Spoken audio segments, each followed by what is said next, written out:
শৈলী মণ্ডল দাস। আজকে আমার আলোচনার টপিক হলো যে মাস্কুলার ডিস্ট্রফি অর্থাৎ এই জেনেটিক ডিজিজটির লক্ষণগুলি কি, যেগুলি হয়তো অন্যান্য ডিজিজের সাথে মেলে এবং আমরা মনে করি যে এটি হয়তো বাত বা আর্থারাইটিস হয়েছে আমাদের। চলুন দেখে নেওয়া যাক এক্স্যাক্ট লক্ষণগুলি কি এবং যেগুলো দেখলে আপনি অবশ্যই কোনো হেলথ কনসালটেন্টের সাথে যোগাযোগ করবেন।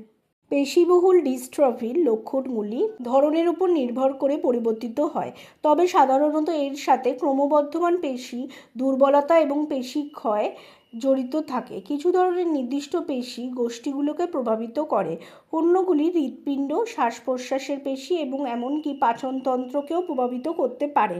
বেশিরভাগ ধরনের ক্ষেত্রে সাধারণ লক্ষণ 1 নম্বর পেশি দুর্বলতা নির্দিষ্ট পেশিতে শুরু হয় এবং সময়ের সাথে সাথে ছড়িয়ে পড়ে। দুর্বলতা প্রায়শই নিতম্ব, কাঁধ এবং উরুতে শুরু হয়, যার ফলে হাঁটা, দৌড়ানো বা সিঁড়ি বেয়ে ওঠা কঠিন হয়ে পড়ে। 2. ঘন ঘন পড়ে যাওয়া।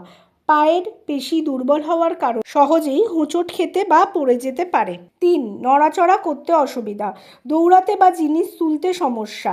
4. পেশি শক্ত হয়ে যাওয়া বা টান টান হওয়া বা মায়োটোনিয়া।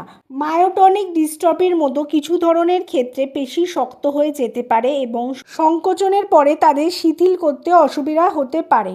5.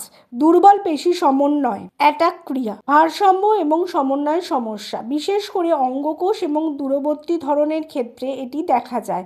মুখের দুর্বলতা ফ্যাসিওক্যাপসুলো হিউমেরাল মাস্কুলার ডিস্ট্রফিতে মুখের পেশি দুর্বল হয়ে পড়ে, যার ফলে হাসি বা চোখ বন্ধ করার মতো অভিব্যক্তি প্রভাবিত হয়। 7. গিলতে এবং শ্বাস নিতে সমস্যা, রোগটি বাড়ার সাথে সাথে গিলতে এবং শ্বাস প্রশ্বাস নিতে পেশি দুর্বল হতে পারে, যার ফলে খেতে অসুবিধা, দম বন্ধ হওয়া বা শ্বাসযন্ত্রের সংক্রমণ হতে পারে। হৃদরোগের সমস্যা, হৃৎপিণ্ডের পেশিতে জড়িত হওয়া কার্ডিওমায়োপ্যাথি সাধারণত বিশেষ করে ডুচেন এবং বেকার এমডিতে, যার ফলে অ্যারিথমিয়া বা হৃদযন্ত্রের ব্যর্থতা দেখা যায়। 9. বিলম্বিত বিকাশ, কিছু ক্ষেত্রে ডুচেন এমডি আক্রান্ত শিশুদের হাঁটা বা কথা বলার মতো মোটর মাইলফলকগুলিতে বিলম্ব হতে পারে।